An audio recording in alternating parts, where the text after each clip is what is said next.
Hello guys! Welcome back sa aking channel. Ito nga pala ang inyong Bulakenyong OFW and maraming salamat sa mga nag-comment sa aking MOFA attestation video.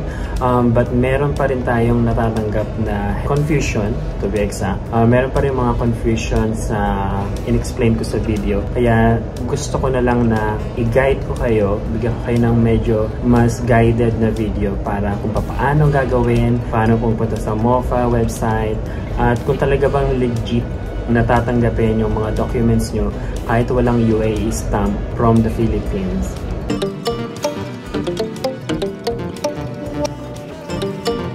So yun na nga guys, jump in na talaga tayo dito sa video. So papakita ko sa inyo lahat, like ito unang-una, ang pinakaunang kailangan nyo is, syempre for example, wala pa kayong documents for the authentication, for the attestation. Kailangan nyo syempre kumuha o mag-request sa inyong university ng inyong university diplomas. Okay? So, it's either college diploma or high school diploma, but in this video, for college diploma tayo. Okay? So, nag-request tayo from the school, from the university where I studied or graduated. And ito yung makikita nyo. So, meron siyang certification, authentication, and verification letter.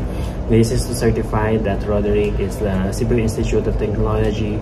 The following information, true and correct, issued upon request of Roderick Cruz Abala for authentication of the Department of Foreign Affairs. Okay, this is what you should expect and receive from the school. So, it's very, very clear na sinasabi na issued upon request of Roderick Cruz Abala for authentication of the Department of Foreign Affairs. Alright? So, meron na nga tayo nun na magpapa-apostil tayo. Appointment tayo sa DFA, and syempre ito yung dapat na ma-expect natin pag tayo nagpa-DFA appointment. So, ito yon, apostil, ibig sabihin may stamp, yun yung pinaka-importante. Certified, yun yung makikita natin, certified, and then followed by kung talagang meron naman kayong budget para dun sa mga nagtatanong na legit ba talaga na hindi na magpa-stamp sa UAE Embassy sa Pilipinas, pwede naman kayong magpa-stamp doon. Okay? Gagamit kayo ng courier, hindi kayo pwedeng mag-walk-in. So, LBC, I believe, DHL sa Pilipinas, that time last year is around 8,000 to 10,000 pesos. Well, since dahil hindi ko naman talaga kailangan pa that time or last year, okay na ako doon sa DFA. So, dinala ko dito sa Dubai, gaya nga nasabi ko doon sa aking previous video. And then, ang ginawa ko na lang is nagpa-appointment ako sa Philippine Consulate or Consulate General of the Philippines sa Dubai, UAE. So, ito yung pwede nyo o dapat nyo makuha. Siyempre, i-stamp nila sa likod ng inyong apostille, ready na diplomas or authenticated from the DFA na ito ay authenticated. Okay? So, ito yung stamp. Within 1 week nga pala yung process nito, guys. Yan, followed by, since meron na tayong authenticated or authentication stamp from the Philippine Consulate, ito naman yung makukuha nyo pag nag-MOF attestation na kayo.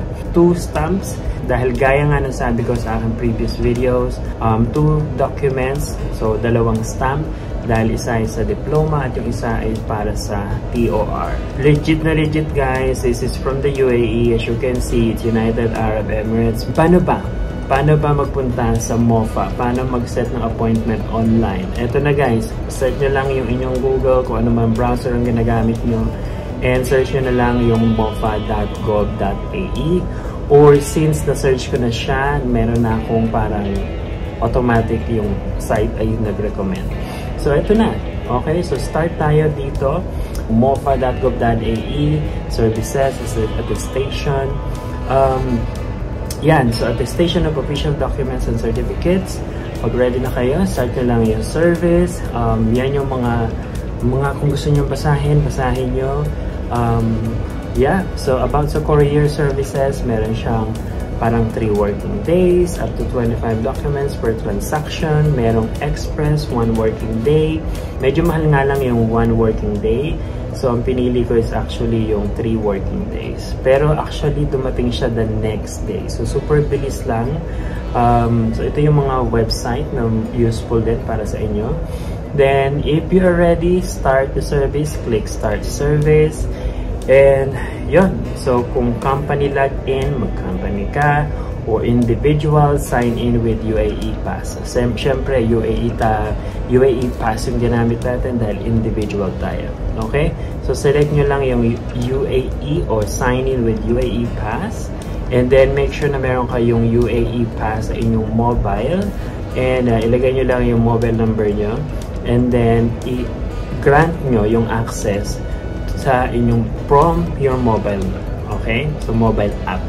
So, hintayin nyo lang and magbubukas yan and para makapag-process na kayo ng inyong documents para sa MOFA. So, once nag-open na, so dun tayo sa attest official documents, certificates and commercial. Where would you like to attest? Of course, attestation in the UAE. Yeah, so click nyo lang attestation in the UAE. And click nyo lang yan and then automatic, default, select country, UAE, select courier service. Okay, so mag-select lang kayo, is it courier service by Aramex or only for companies registered with SAGIL? Of course, we are going to use Aramex dahil wala tayong registered na courier. So next nyo lang, click next, and then yan yung mga documents na ina-attest nila: individual affairs documents, certificates of origin, commercial documents, invoice. Siyempre dito tayo sa individual affairs documents or certificate. Right, so origin of document. So ilalagay natin siyempre outside, issued outside UAE. Okay, so click nyo lang yan. And then document origin country, siyempre from the Philippines.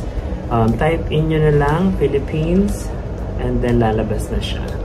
Okay, total number of documents to be attested. Yan yung pinaka-importante. Dalawa dahil kailangan nyo ng para sa POR at sa diploma nyo. Okay, so baba kayo.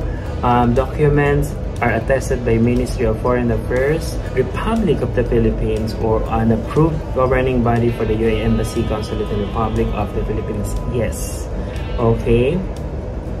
Click nyo lang yung yes. And then, is document attested by UAE Embassy or Consulate at Republic of the Philippines? Dahil hindi nga tayo nagpa-stamp sa Pilipinas, sinili ko yung no. But if nagpa-stamp kayo sa UAE, then click yes. Yeah, but para nga sa akin, dahil hindi tayo nagpa-stamp sa Pilipinas sa UAE, I click no. Okay? So, select nyo lang. The next is document attested by Republic of the Philippines Embassy or Consulate in the UAE. Yes. Okay, so and then, add nyo lang. Click nyo yung add. And, yan yung attestation location. Importante yan na inilagay nyo kanina. Then, ngayon, magsaselect na lang kayo. Okay, so anong klase yung gusto nyong gawin? Ito yung individual, yung parang summary ng inyong babayaran. Pwede nyong edit. Then delivery provider, Aramex, 40 dirham lang yung pinili ko for 3 days, working days. 40 dirham yung pinili ko para sa 3 working days. Yan, delivery time, regular, within 3 working days, fees, up to 25 documents. Express, medyo mahal, so pinili natin yung regular. Okay, so click nyo lang yan, pero kung may budget naman kayo, why not go for the express? So andyan na yung mga details, lalagay yung details, select Emirates, Dubai, number nyo, and then yung email.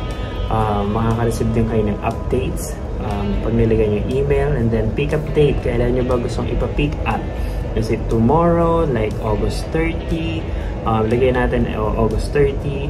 And then, yan. So, agree lang kayo dun sa I have read and agree to Aramex terms and services. Right. So, pag sinubmit nyo yan, mapupunta na kayo dun sa payment portal ng Emirates or ng MOFA. Okay? So, syempre hindi natin i-click dahil naman tayo talagang magpapa-attest dahil nagpa-attest na nga tayo. Okay? So, pinakita ko na nga yung proof na attested na nga yung ating documents. So, this is it guys. I hope mas nakatulong. I hope mas malinaw. And good luck sa inyong attestation para sa inyong documents. Maraming salamat. And mag-comment lang kayo kung meron pa talagang mga hindi masyadong malinaw na aking mga nasabi. Salamat!